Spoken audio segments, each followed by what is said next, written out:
Question एक बार देख लो। कह रहा है 214 gram of an aqueous solution of sugar. ठीक है, एक्वस सोल्यूशन, पूरा क्वेश्चन ध्यान से सुनना।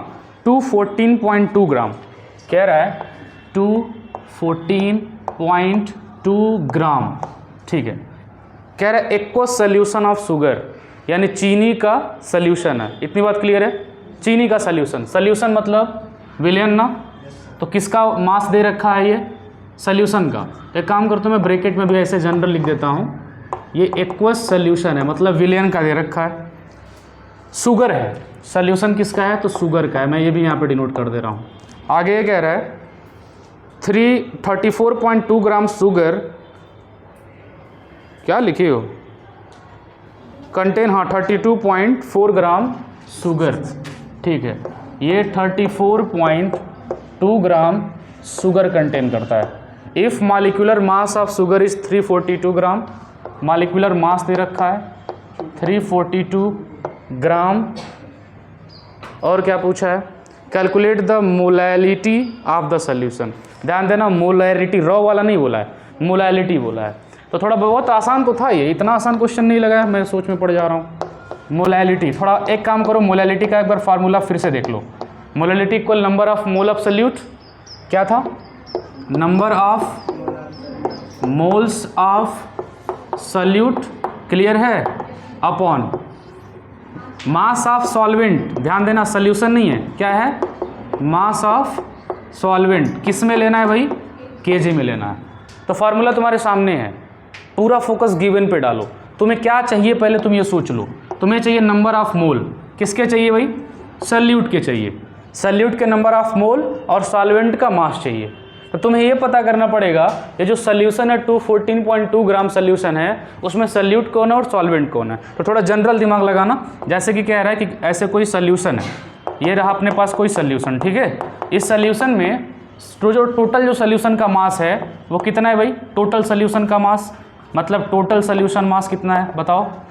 टोटल सोल्यूशन मास कितना दे रखा है? ऊपर दे रखा है 214.2 ग्राम। क्लियर है? किसका मास है ये? सोल्यूशन का। अब कह रहा है इस सोल्यूशन में 34.2 ग्राम कौन है? शुगर है। तो शुगर का अमाउंट कम है कि नहीं है? तो शुगर क्या होगा? सोल्यूट होगा कि नहीं होगा? अमाउंट कम है मतलब ये गिवन सॉल्वेंट के अंदर डिजॉल्व है, तो ये अपना सोल्यूट हो गया। तो ध्यान से देखना, सोल्यूट कौन, सोल्यूट का मास कितना है भाई? 34.2 ग्राम। क्लियर है कि नहीं है? तो तुम्हें सोल्यूट मिल गया, सोल्यूशन मिल गया, तो सॉल्वेंट का निकाल लोगे। कैसे निकालोगे मैं थोड़ा बताता हूँ। सोल्यूशन किससे बनता है थोड़ा बताना। सोल्यूशन दो लोगों से बनता है, सोल्यूट से और सॉल्वेंट से। तो यहाँ पे हम ले सकते हैं क्या? हाँ वही विलेय और विलायक, सोल्यूट प्लस सॉल्वेंट। क्लियर है? सोल्यूशन का मास कितना दे रखा है बताना? 214.2 ग्राम। सोल्यूट का दे रखा है 34.2 ग्राम। सॉल्वेंट का पता है? सॉल्वेंट का नहीं पता है। तो सॉल्वेंट का मास निकालने के लिए इसको किधर भेज दो? इधर। अरे भाई जनरल जैसे दिमाग लगाना है कि सोल्यूशन दो लोगों के मिलने से बना है ना। ऐसे कि सोल्यूट 1 ग्राम, सॉल्वेंट 1 ग्राम, तो ये कितने ग्राम का बनेगा?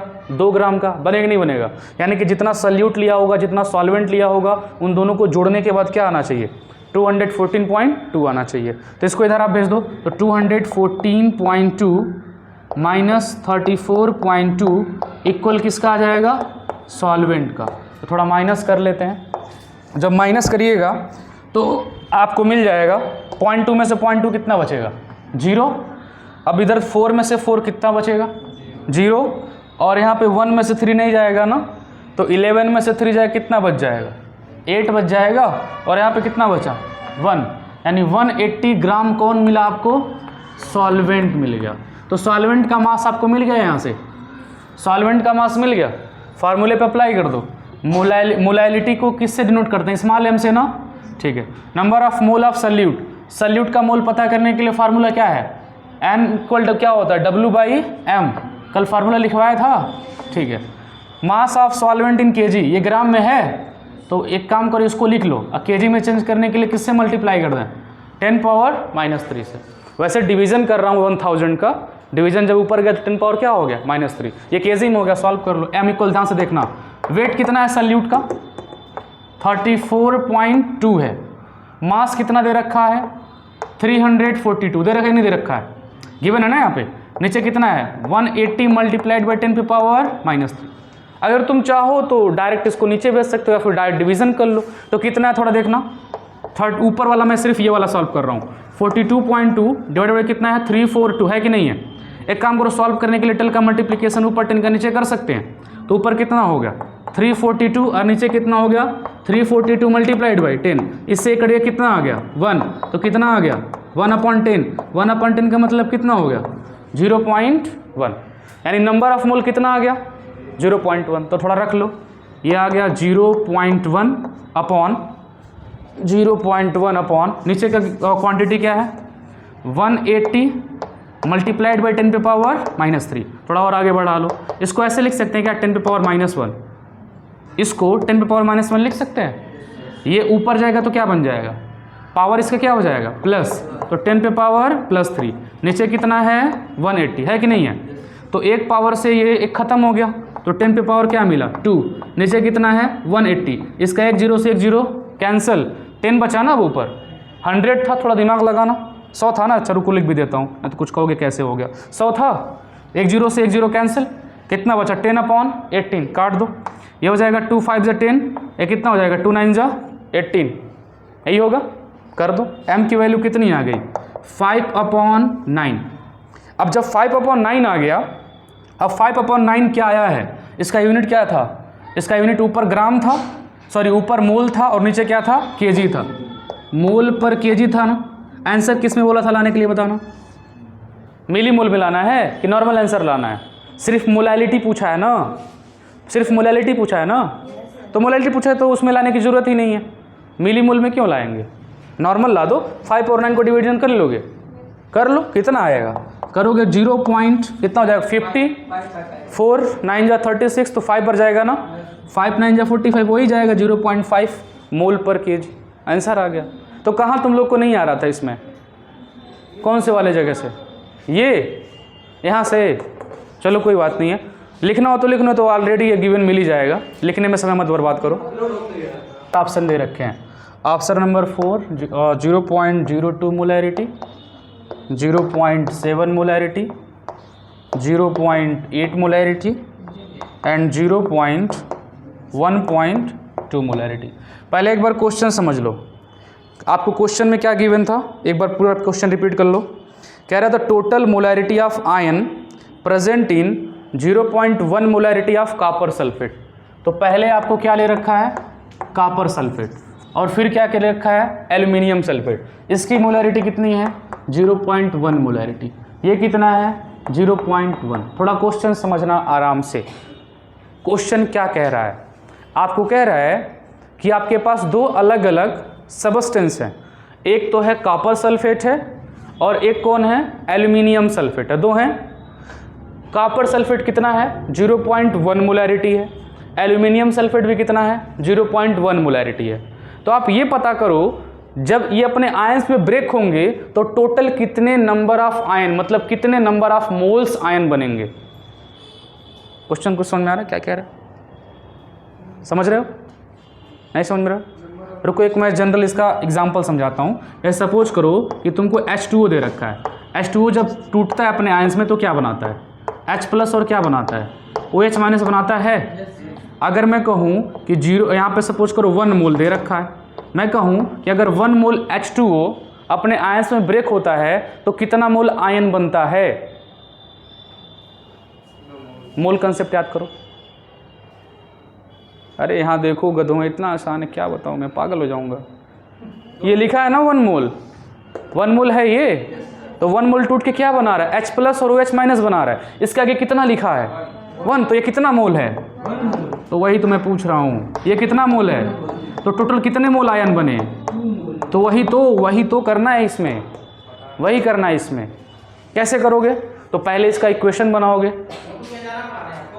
नहीं आज नहीं गाना, वो लड़का कहीं चला गया है, घूमने जाएंगे देखना। और इस वाले का आयन ब्रेक करना है। अब तो समझ गए ना क्या करना है, समझे थोड़ा सा, थोड़ा देखो। ये 1 मोल था, जब ब्रेक हुआ तो 1 मोल ये बना और 1 मोल ये बना, दोनों कितने हो गए 2 मोल। ऐसे इसका निकालो थोड़ा। कैसे, कॉपर सल्फेट है CuSO4 है, थोड़ा सोचो, अपने आयंस में जब ब्रेक होगा तो क्या बनेगा, Cu2+ बनेगा और SO4 पे क्या बनेगा 2-, ये बनेगा Cu2+ एंड ये SO4 पर क्या होगा 2-। क्लियर है कि नहीं है? थोड़ा इस पे थोड़ा ध्यान देना आप, मेरी बात ध्यान से सुनना, इस पे ध्यान देना आप। ध्यान देने वाली बात ये है कि जब ये 1 मोल था, कितना मोल था 1 मोल था, तो ये कितना मोल बना 1 मोल, ये बना कि नहीं बना, दिख रहा है? और ये कितना मोल बना 1 मोल, ये भी बना, दोनों क्लियर है। अब एक थोड़ा जनरल दिमाग लगाने वाली बात है यहाँ पर कि अगर हम इसे कितना ले रहे हैं 0.1 मोल, कितना ले रहे हैं, तो ये कितना बनेगा 0.1 ही तो बनेगा। अगर 1 मोल से 1 मोल ये बनता है, 1 मोल ये बनता है, तो 0.1 लेंगे तो 0.1 मोल कॉपर आयन बनेगा Cu2+ एंड सल्फेट आयन बनेगा कितना 0.1 मोल। क्लियर है कि नहीं है? तो तुम्हें क्या देखना है, आयंस देखना ही नहीं दिखना है। तो आप थोड़ा बताओ कि 0.1 मोल अगर कॉपर सल्फेट लेते हैं तो कितने आयन बन रहे हैं, इन दोनों को क्या कर लो, ऐड कर लो, 0.1 + 0.1 कितने बने भाई 0.2 मोल। क्लियर है? ठीक है, ये अभी किसका है, सिर्फ कॉपर सल्फेट का है। ऐसे किसका निकालेंगे, एल्यूमिनियम सल्फेट का। देखो कैसे इसका निकलेगा, एल्यूमिनियम सल्फेट क्या है Al2 एंड SO4 पे क्या है होल थराइज। अब थोड़ा जनरल देखो, अगर आपको ये नहीं पता है आयन कैसे लाने हैं, तो अभी यहाँ पे एक चीज़ तो कंफर्म हो गया ना कि सल्फेट के ऊपर कितने आयन होते हैं, 2 आयन होते हैं। तो यहाँ पर भी सल्फेट है, कितने आयन होंगे 2 आयन होंगे। तो कितना सल्फेट है 3 सल्फेट है। तो इसको हम ऐसे लिख सकते हैं क्या, 3 सल्फेट है और 1 सल्फेट के ऊपर कितने आयन 2 नेगेटिव आयन लिख सकते हैं। थोड़ा दिमाग लगाओ, 2 नेगेटिव आयन 3 से मल्टीप्लाई होगा तो कितने नेगेटिव आयन बनेंगे 6 नेगेटिव आयन बनेंगे। उस 6 नेगेटिव आयन को एल्यूमिनियम क्या कर रहा है, न्यूट्रल कर रहा है। दिमाग लगाना, 6 नेगेटिव आयन को एल्यूमिनियम क्या कर रहा है, न्यूट्रल कर रहा है। तो एल्यूमिनियम कितना आयन बना है कि 0 आ जाए, मेरी बात समझना। 6 नेगेटिव आयन है वहाँ से, तो उस 6 नेगेटिव आयन को 0 बनाने के लिए क्या जोड़ा जाए, 6 जोड़ा जाए ना। तो अगर 6 जोड़ेंगे तो कितना है 2 है, तो 2 है तो 3 बनाएगा, यानी एल्यूमिनियम पर क्या बनेगा 3+। तो जनरल एल्यूमिनियम का 3+ बनता है। अब बहुत सारे क्वेश्चन आप जब कर लोगे तो माइंड में ऑलरेडी वो याद रहेगा, ठीक है। तो एल्यूमिनियम पर क्या बनेगा बताना 3+। तो एल्यूमिनियम कितना है यहाँ पे, कितना है यहाँ पे 2 है, यहाँ पे क्या रख दो 2 रख दो। क्लियर है कि नहीं है, कर लोगे। यानी कि अगर 1 मोल 1 मोल क्या ले रहा है एल्यूमिनियम सल्फेट ले रहे हैं, तो कितना मोल बना, इसके आगे कितना लिखा है, जो लिखा है वही उसका मोल हो गया। 2 लिखा है ना, ये कितना मोल हो गया 2 मोल हो गया। इसके आगे कितना लिखा है 3 मोल, ये कितना मोल हो गया 3 मोल। थोड़ा दिमाग लगाना, 1 मोल से ये 2 मोल बन रहा है और कितना मोल बन रहा है 3 मोल बन रहा है। तो अगर हम इसे 0.1 मोल लें तो ये कितना बनेगा, अब तो सोचना पड़ेगा कितना बनेगा 0.2 बनेगा और ये कितना बनेगा 0.3 बनेगा। क्या कर रहे हैं, मल्टीप्लिकेशन कर ले रहे हैं। जनरल ऐड कैसे करेंगे, मल्टीप्लिकेशन करेंगे ना। 1 का मल्टीप्लाई इसमें किया, आपका 2 मिला और ये कितना मिला। अच्छा रुको मैं एक्सप्लेन कर देता हूँ अच्छे से। ये 1 मोल था तो कितना बना 2 मोल। इसको इक्वेशन बना लो, अगर नहीं कर पा रहे हो तो इक्वेशन बना लोगे मैथ का। थोड़ा जनरल बनाओ इक्वेशन, कैसे बनाने को मैं बोल रहा हूँ, मैं ये कह रहा हूँ इसको ऐसे बनाओ कि 1 मोल से, थोड़ा दिमाग लगाना, 1 मोल एल्यूमिनियम सल्फेट, रुको मैं यहाँ पे एल्यूमिनियम सल्फेट को एक्स से दिखा देता हूँ। 1 मोल एक्स से एल्यूमिनियम कितना बन रहा है 3 मोल एल्यूमिनियम बन रहा है कि नहीं बन रहा है। तो अगर 1 मोल से इतना बन रहा है तो 0.1 मोल से एल्यूमिनियम कितना बनेगा बताओ, 2 मोल बना है ना। तो 2 मल्टीप्लाइड बाई कितना 0.1 कितना हो जाएगा 0.2, समझे कि नहीं। अब यानी कि 1 मोल एल्यूमिनियम सल्फेट से 2 मोल एल्यूमिनियम आयन बन रहे हैं, तो 0.1 मोल से कितना बनेगा 0.2 मोल बनेगा। यानी कि ये तो क्लियर हो गया, ये कितना बनेगा 0.2 मोल बनेगा। अब इसका पता करना है तो फिर से इसका इक्वेशन बना लेंगे कि 0.1 मोल एल्यूमिनियम सल्फेट से 1 मोल एल्यूमिनियम सल्फेट से कितना बन रहा है 3 मोल बन रहा है। तो यहीं पे बना लो कि 1 मोल अगर हम क्या ले रहे हैं एल्यूमिनियम सल्फेट ले रहे हैं तो कितना मोल बन रहा है भाई 3 मोल। कौन है भाई सल्फेट आयन है। चलो इसको मैं सल्फेट आयन ऐसे लिख देता हूँ समझने के लिए। तो 1 मोल से इतना बन रहा है, तो अगर इसे 0.1 मोल लेंगे तो कितना बनेगा 3 मल्टीप्लाइड बाई 0.1 कितना मिलेगा 0.3। ये कितना हो जाएगा 0.3। तो टोटल नंबर ऑफ आयन कितने बने भाई 0.5 बने कि नहीं बने।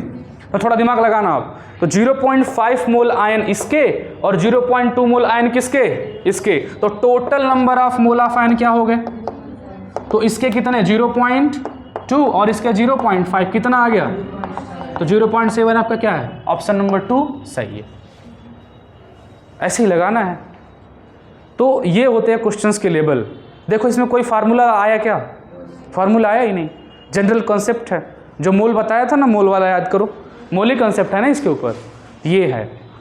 तो यही होता है अक्सर, फार्मूला और मूला अपनी जगह पर, कॉन्सेप्ट केमिस्ट्री के अपनी जगह पर।